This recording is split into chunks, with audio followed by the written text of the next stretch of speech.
Everything's waiting for you. Downtown! In this sketch, we'll focus on Down syndrome, or trisomy 21, the most common chromosomal abnormality among live births. To learn more, let's take the 21 train to Robertson Station, located in the heart of downtown New York City, where it appears that a giant King Kong-like gorilla has taken over an entire city block. Again.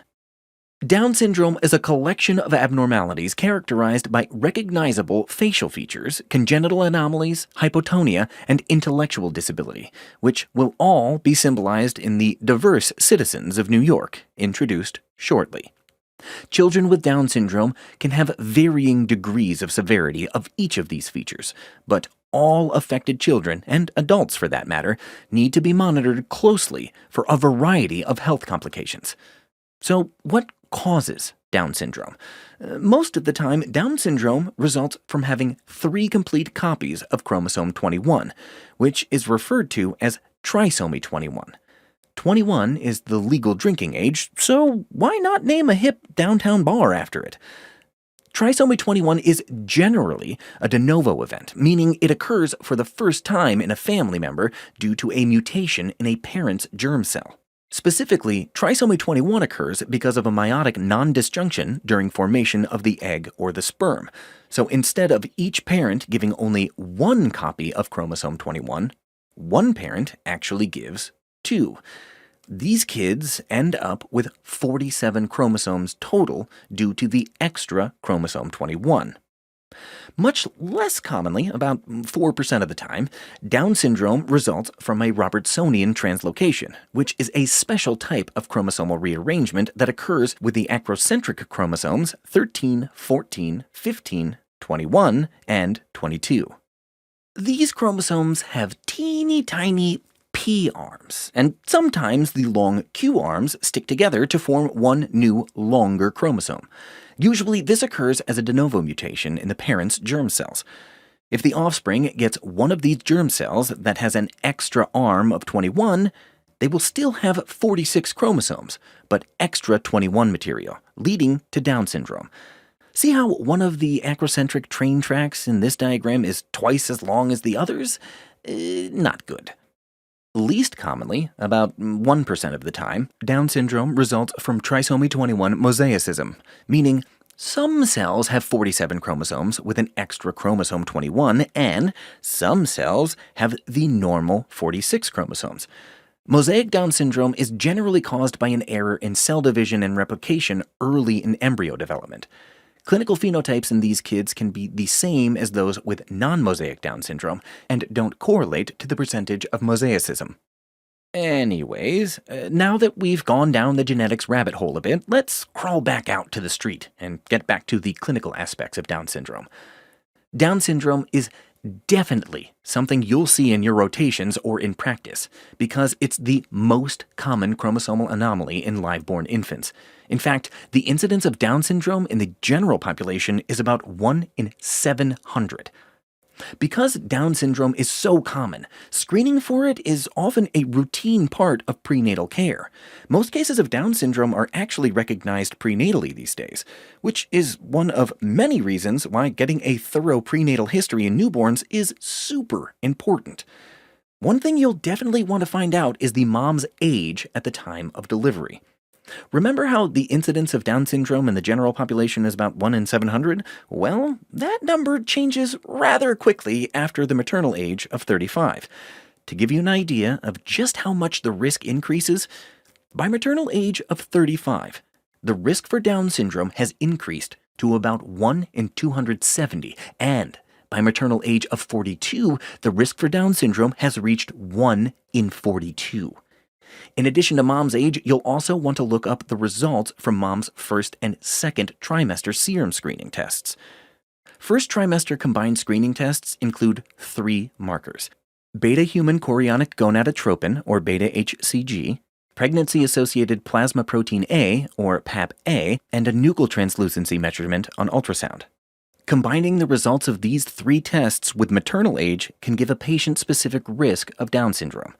Second trimester tests, also called quad testing, are a bit less accurate and include 4 markers: alpha-fetoprotein, or AFP, unconjugated estriol, or UE3, human chorionic gonadotropin, or HCG, and dimeric inhibin A, or DIA. These days, many women who have a higher risk of carrying a child with Down syndrome also get a third type of screening test called NIPT or NIPS, which stands for Non-Invasive Prenatal Test or Screen. This study analyzes fetal DNA that is free-floating within the maternal serum. Pretty cool, huh? I hope they're not offering free DNA samples at this farmer's market, though. Right? In addition to these screening tests, there are some findings seen on prenatal ultrasound, represented by the recurring sketchy symbol of the ultrasonic bullhorn held by the pregnant lady over here, that could make you more concerned for Down syndrome. Ultrasound findings may include an absent hypoplastic nasal bone, echogenic intracardiac focus, ventriculomegaly, dilation of the renal pelvis, echogenic bowel or other abdominal abnormalities, especially esophageal or duodenal atresia, shortened humerus and or femur, and congenital cardiac anomalies, in particular an AV canal defect.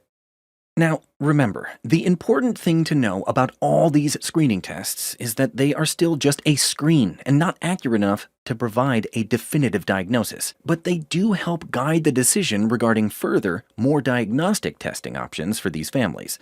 Let's peruse the farmer's market over here to learn more. One type of diagnostic testing that can be done during the first trimester, between 10 to 12 weeks gestation, is chorionic villus sampling, or CVS. You'll see that represented by the corn samples over here at the farmer's market. CVS sampling takes a sample from the placenta where it attaches to the wall of the uterus. In most cases, the genetic makeup of the placenta is representative of the fetus as well. The other type of diagnostic testing that can be performed is called an amniocentesis. It is performed in the second trimester, between 16 to 20 weeks gestation, and takes a sample of amniotic fluid that contains fetal cells. Amniocentesis is represented here by the syringe sticking into a sample of amnio apple juice. So, what tests are done on the CVS or amniocentesis samples? In most cases, a standard karyotype is done, which evaluates the number, size, and shape of chromosomes. This means it detects aneuploidy like trisomy 21 or structural chromosomal abnormalities like a translocation. Okay, so we've talked about all the options for prenatal testing, but occasionally, especially in the absence of prenatal care, a baby may be born with Down syndrome that wasn't identified prenatally. There are some characteristic findings on the newborn exam that may make you concerned and want to evaluate further. The first thing noted is often the difference in facial features. Kids with Down syndrome have characteristic dysmorphic and syndromic facial features. They often look more like their Down syndrome peers than their family members. The front of this police motorcycle will showcase many of the facial features of Down syndrome. We'll discuss these facial features in detail in a moment. Infants with Down syndrome are also likely to have hypotonia, noted here by our floppy soldier. And they may also be noted to have poor feeding as a result. Note how milk is just dribbling from his mouth since he's so floppy he can't suck and swallow well? He's also in front of a pretty beat-up eat sign to indicate his poor feeding. Regardless of whether the diagnosis was suspected or even made in the prenatal setting or whether concerns are first noted at the time of birth, a thorough physical exam is very important in these babies. The best place to begin is with a dysmorphology exam, looking for unique differences in the shape or structure of various parts of the body.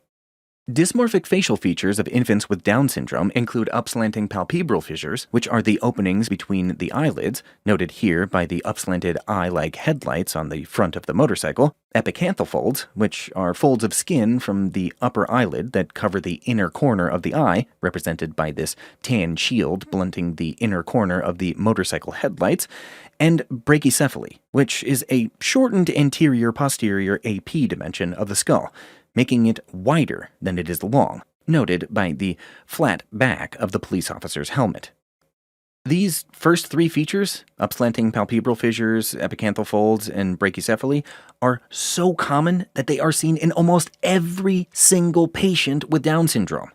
In addition, most patients with Down syndrome will also have one or more additional dysmorphic physical exam features, including low-set ears, depicted by the low-set small side mirrors on the motorcycle, which may be folded or dysplastic, and a protruding and sometimes furrowed tongue, represented by the dangling tongue-like front tire of the motorcycle.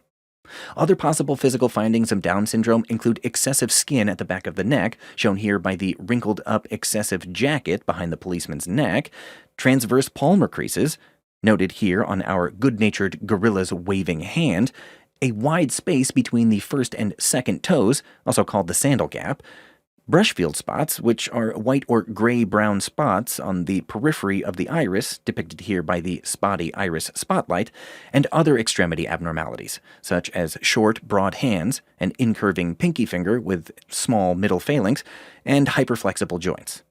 In older kids, you may see a flat nasal bridge or facial profile, narrow palate, and abnormal tooth development. Okay. So, based on either your thorough prenatal history and or based on your detailed physical exam, you may be strongly suspecting Down syndrome at this point, but you still need to confirm the diagnosis to be able to provide accurate and appropriate counseling. So, you should order a karyotype. Order now. Remember, we mentioned before that a karyotype counts and analyzes chromosomes. Only a full karyotype can confirm the diagnosis and tell you if the child's Down syndrome occurred due to trisomy 21 or a translocation. It's very important to differentiate between the mechanisms causing Down syndrome, as it will change your counseling discussion with the parents regarding risk of recurrence. As with all cases, it's important to think about the differential diagnosis as well, so you're not missing anything. The parents are sure to ask if there's anything else that could cause the combination of features seen on physical exam. While the characteristic features of Down syndrome are pretty unique, depending on the clinical situation, you may want to evaluate for other causes of congenital hypotonia and dysmorphic features, which includes other chromosomal abnormalities and Zellweger syndrome. Check out the differential diagnosis menu for more information. So, now that you've confirmed the diagnosis of Down syndrome, what do you tell the parents, and how do you take care of your patient? Regardless of whether the diagnosis was known or suspected based on prenatal testing versus an unexpected diagnosis with brand new information for the family, you should first congratulate the family on the birth of their brand new baby. Foam fingers are not needed, but a hearty smile and cheery demeanor will go a long way. It is such an exciting and overwhelming time for parents, so take a moment to reflect on that with them. The next step is to set aside some time for a results disclosure and counseling discussion with the parents of the newborn. This is best done with a multidisciplinary team, which often includes a social worker, medical providers, genetic counselors, and more. If the diagnosis is new, explain to the parents the combination of physical exam findings and laboratory results that confirm the diagnosis. Talk to the parents together in a private, comfortable setting. Refer to their infant by name. Make it personal. Avoid using value judgments, such as, "I'm sorry," or "Unfortunately, I have bad news," when starting the conversation. Allow time for silence and time for tears, and offer the family time alone with the opportunity for follow-up questions later.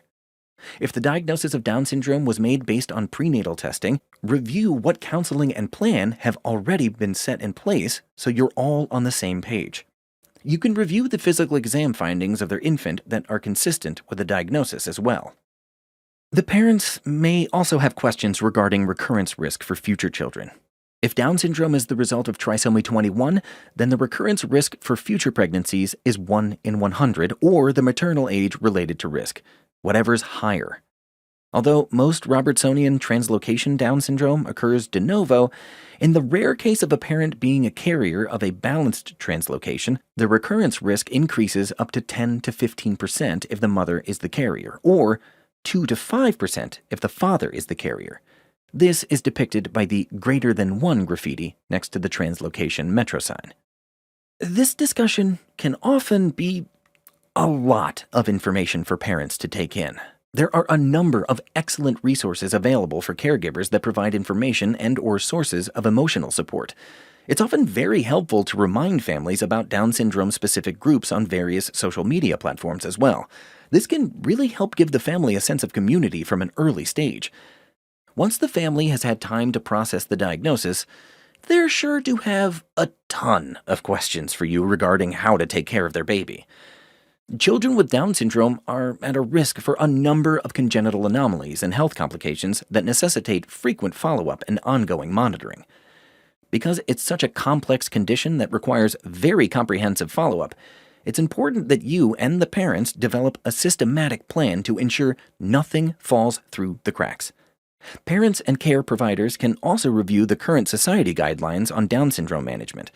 One excellent resource is the AAP guideline called Health Supervision for Children with Down Syndrome. The most recent update was published in 2011. There are a number of things that should be evaluated in the immediate postnatal period for infants born with Down syndrome. We'll review them by organ system to keep things well organized in your mind. The first step is a cardiac exam. An echocardiogram should be performed on every patient with Down syndrome after delivery and prior to discharge from the hospital, because about 50% of all Down syndrome patients have one or more underlying congenital cardiac anomalies. Echocardiogram is represented by a heart-shaped bullhorn held by our animal rights activist over here.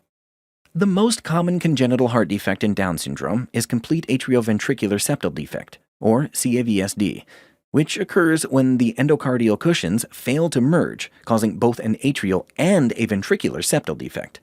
This big open connection between the left and right side of the heart is represented by this equal sign, connecting the left and right sides of this heart on the animal rights activist. An isolated ASD or VSD is also common. Monitoring for gastrointestinal problems is also important.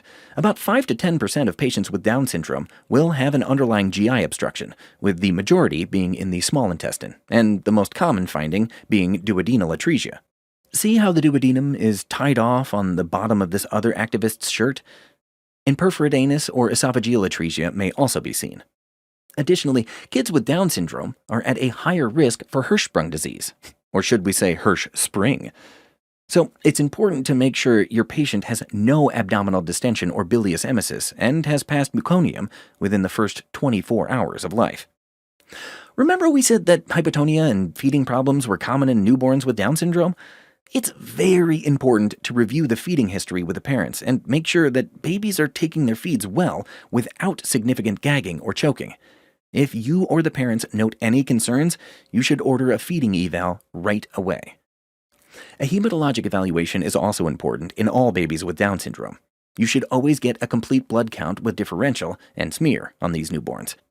More than 50% will have polycythemia in the newborn period, defined as a hematocrit of greater than 65%. The increased red cell mass of polycythemia is represented here by the densely packed red flower pattern on this activist's dress. A much smaller number of patients will have transient myeloproliferative disorder, aka TMD, which shows up as an elevated white blood cell count, depicted here by these elevated white birds, and findings of blasts on the blood smear, represented by our bloody smeared blast signs. TMD typically is asymptomatic and resolves spontaneously within a few months, but in rare cases can have serious consequences, so needs to be monitored closely. Hearing will be evaluated as part of routine newborn care, but it's especially important for children with Down syndrome because they're at increased risk for hearing loss, both congenital and later in life. See the dude with the huge puffy earmuffs? That should remind you to think about hearing loss in these kiddos. A thorough eye exam is important at birth. Congenital cataracts can be seen in 5% of infants with Down syndrome and should be evaluated by ophthalmology immediately. Make sure to look for that red reflex symmetrically in both eyes. Cloudy eyes like the one on this sign are no bueno. Babies with Down syndrome are also at risk of thyroid disease. Since congenital hypothyroidism can occur in a small number of affected patients, it's important to screen for it. This may occur through statewide newborn screen tests, but make sure all babies with Down syndrome get both a TSH and a free T4 measurement after birth. Here, hypothyroidism is represented by an undone thyroid bow tie. Free T4 is the T4 time bomb, and TSH is an evil henchman stimulating his bow tie. Great. So now you've ordered all the immediate tests for your newborn with Down syndrome and reviewed them with the parents. Mom's now asking about future management for her baby. What should they expect over time? These kids are followed regularly by their primary doctors as well as specialists for continuous monitoring for potential problems as they grow. Since almost all patients with Down syndrome have some degree of developmental delay, represented by the delay sign, and cognitive impairment, represented by a falling IQ textbook, it's critical that they all begin receiving speech, occupational, and physical therapy as early as possible, and that they receive special educational support once they reach school age. Gross motor milestones, like sitting and walking, generally take twice as long. Most kids have mild to moderate intellectual disability, though the range is wide. Additionally, behavioral and psychiatric disorders are more common in these kids, especially conditions like ADHD and autism. Continued monitoring by caregivers, teachers, and clinicians is important. In addition, patients with Down syndrome are at an increased risk for seizures, especially infantile spasms and other neurologic conditions such as moyamoya disease. These neurologic complications are represented by this seizing, scared kid and his neurologic hat.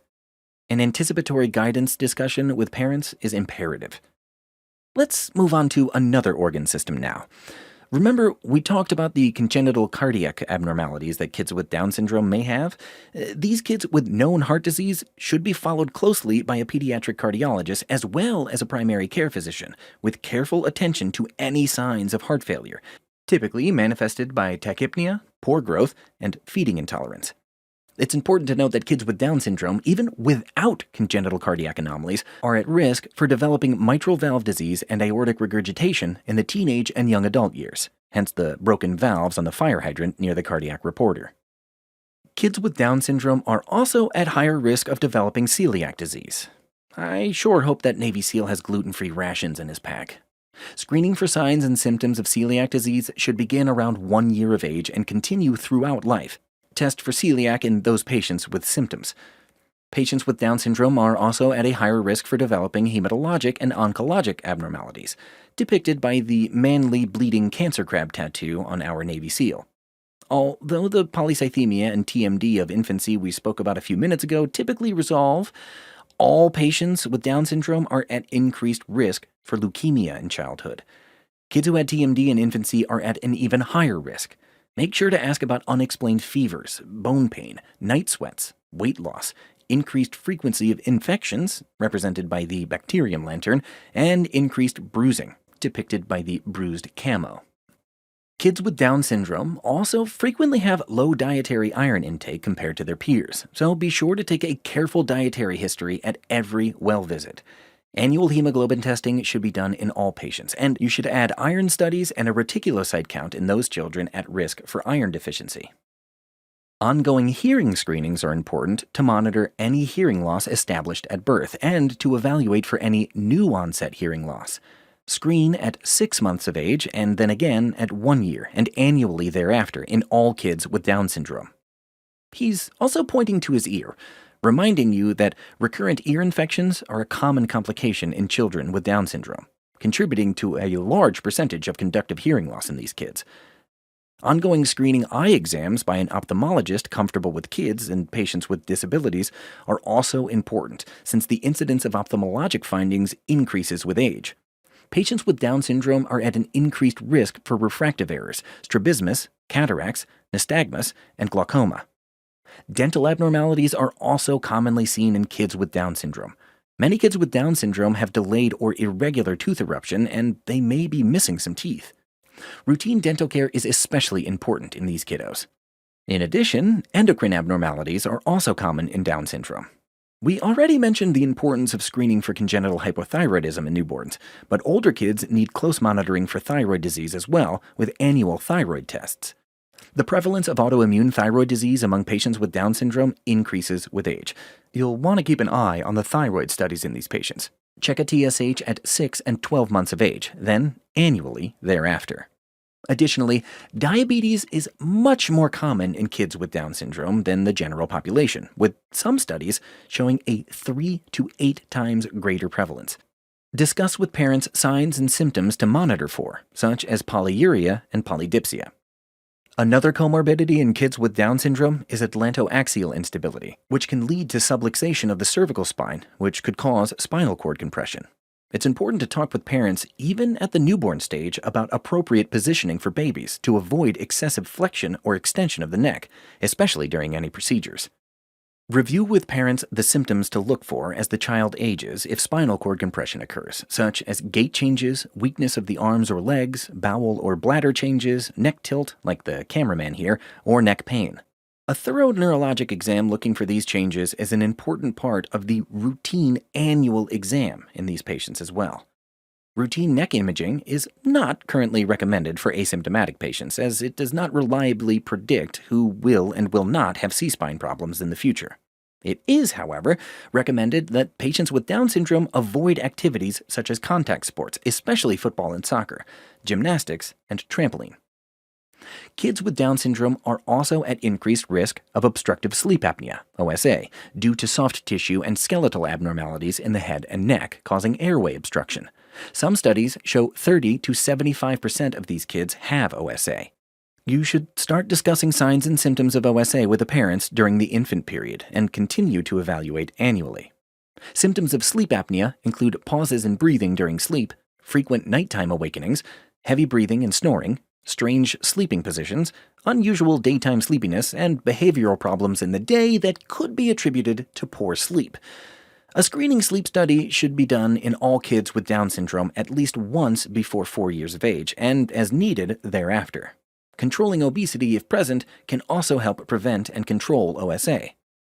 Speaking of weight, children with Down syndrome also commonly have abnormal growth, although the exact reason isn't entirely clear. These kids tend to be shorter with decreased height growth, especially those with cardiac disease. In addition, obesity is more common than the general population. The majority of kids with Down syndrome are obese by 3 or 4 years of age. Discussions about healthy diet and exercise should be introduced early and often in your conversations with the parents. Specific growth charts have been developed for children with Down syndrome and should be used to monitor their growth relative to their age and other Down syndrome peers. In addition to growth concerns, kids with Down syndrome are at an increased risk for infection, especially early in infancy, as well as autoimmune diseases such as juvenile idiopathic arthritis. The crutch here represents the weakened immune system in these patients. Make sure to discuss with the parents about close monitoring and timely evaluation should concerning symptoms arise. Okay, what about long-term considerations for these patients with Down syndrome? The great news is that as the care for patients with Down syndrome has improved, these patients now have greater longevity. There are a couple of things to keep in mind for their care when they are adults. We won't go too into detail here. This is a ped sketch, remember, but prognosis is always important, so let's go over the key topics. Remember, we talked about intellectual disability and psychiatric and behavioral concerns for these kiddos. As adults, Down syndrome patients are at a 6-fold increased risk for dementia, which presents similarly to Alzheimer's disease, but at a younger age, generally around 60. This poor scientist is starting to get a bit confused when trying to evaluate his data. Fertility in patients with Down syndrome is decreased, represented by the falling reproduction folder. This decrease in fertility is thought to be due to primary gonadal deficiency. Most males with Down syndrome are infertile, but some females with Down syndrome can become pregnant. Keep in mind that although the risk for Down syndrome in the offspring of an affected female is increased above the general population risk, it certainly is not 100%. It is important to discuss sexuality, contraception, and safety issues with parents of adolescents with Down syndrome. These teens should have a developmentally appropriate understanding of puberty and sexual health. Great. Now we've successfully navigated our subway train ride downtown, survived a gorilla attack, and reviewed all the info you could ever want to know and more about Down syndrome. Let's review briefly just to make sure all that info is securely inside your noggin and nothing got left on the tracks. Down syndrome is a constellation of physical exam findings typically caused by trisomy 21, which is an extra copy of chromosome 21 due to meiotic non-disjunction during formation of the egg or sperm. Hallmark features on physical exam are upslanting palpebral fissures, epicanthal folds, and brachycephaly. Additional physical exam findings in babies with Down syndrome include hypotonia and poor feeding, anomalous low-set ears, protruding tongue, excessive skin behind the neck, transverse palmar creases on the hands, sandal gaps on the feet, brushfield spots on the eyes, hand and or finger abnormalities, and hyperflexible joints. Risk factors for Down syndrome include advanced maternal age over 35 years, sibling with Down syndrome, and parent with a balanced translocation involving chromosome 21. Down syndrome is often first suspected during first or second trimester screening. Another type of non-invasive prenatal testing is a NIPT or NIPS test, which checks maternal blood for free-floating fetal DNA. To confirm a prenatal diagnosis of Down syndrome, diagnostic testing options include CVS testing or amniocentesis. These tests analyze the karyotype of the fetus to determine if Down syndrome is present. Once the diagnosis of Down syndrome is made, either prenatally or after the baby is born, it's important to congratulate the family on the birth of their new baby and provide plenty of support, including community and caregiver resources. Then you should have a thorough discussion with the family regarding expected management. Initial newborn testing includes a karyotype if not already done prenatally, as well as screening for other medical problems associated with Down syndrome. An echocardiogram should be done to evaluate for congenital cardiac defects such as CAVSD. Monitor for feeding tolerance and stooling to rule out GI obstruction, duodenal atresia, and Hirschsprungs. A thorough rectal exam can rule out anal atresia. A complete blood count should be ordered to look for polycythemia and TMD. A hearing screen should be done to look for hearing loss. A thorough eye exam should be done to evaluate for congenital cataracts or other eye abnormalities. Once the initial newborn counseling and testing is done, you should review expected management with the family.